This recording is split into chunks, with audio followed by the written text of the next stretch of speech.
Who would have guessed that I will be more excited for a free update than for a DLC? But this time it seems to be that way.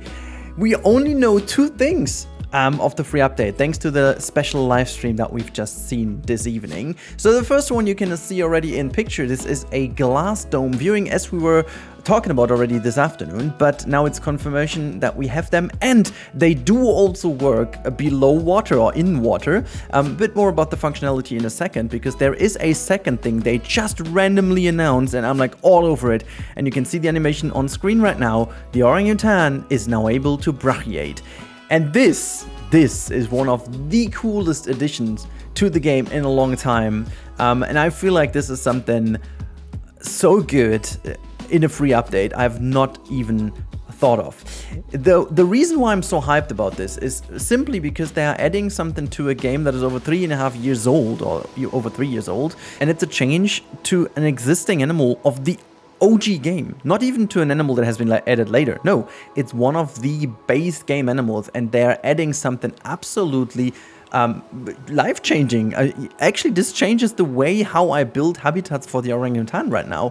And we always have talked about this. One of our biggest caveats was that the orangutan was based off of the gorilla, and so it wasn't really that much of a unique animal, but now it is. I mean, we have brachiation for smaller animals, of course, but this is a completely new overhauled way of brachiation in the game, and I'm like so happy. This let alone makes this a new animal for me. It changes the way how I perceive the animal in the game. So it gives me hope that Frontier actually goes back to the old animals.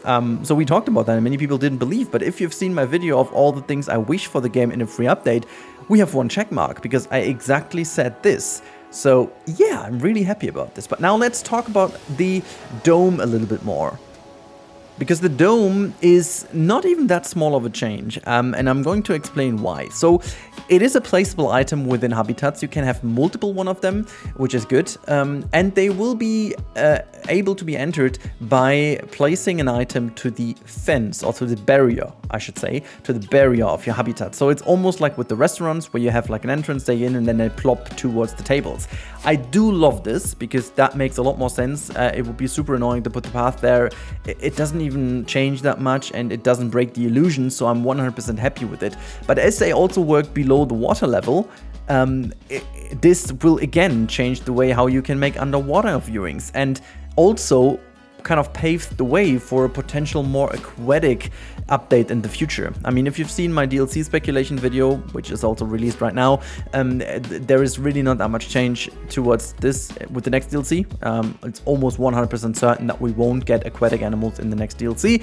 Potentially we will never see them. However, this is the first and almost only change we got to the barrier system since the beginning, which is quite heavy, because we now have a different way of entering the habitat, which is not by doing certain tricks with, like, you know, null path or whatever. This legit is a new functionality. And now imagine if we would have full tanks, you know, and how we always talked about how can we get the keepers to bring the animals in. I mean, now you have, imagine you just get the same thing for an entrance for staff members, for example, and the only thing you have to do is exchange the viewing dome with potentially an underground entrance, or like an underground opening for where the animals swim in, that you do have like an implied backstage area, just like in pools or so. That would absolutely very well work, and I think it would be very much the easiest way of doing it, and it would be exactly the same way of implementing this one. Like, technology wise, there's no change required. You can just do that, plop things down into the water, and then you would have your animals spawn from there, or maybe even add like a little animation of them swimming into the pool and then close the gates. I mean, just exactly like in Jurassic World Evolution 2, I guess.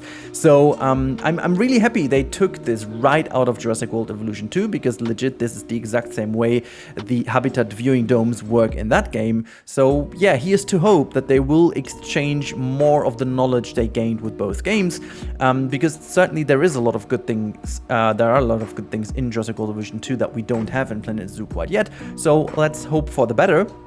And I'm very hyped what else this free update has in store for us, because there is not a confirmation as of now, and I'm really excited to hear about the free update in the future. So hope you guys are as excited as I am. I'm certainly super excited for those 2 changes we already know of.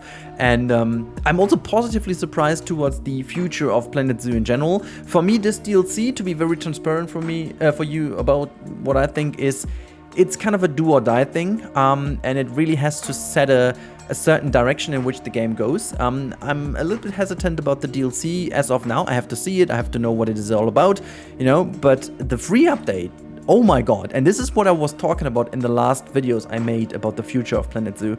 I think the free update always holds a little bit more of the truth in what they are doing for the future, and where I felt that the last updates were a little bit kind of more leaning towards ending the support, this one over here feels like it pulls back into offering a system or offering more things that really makes the game better.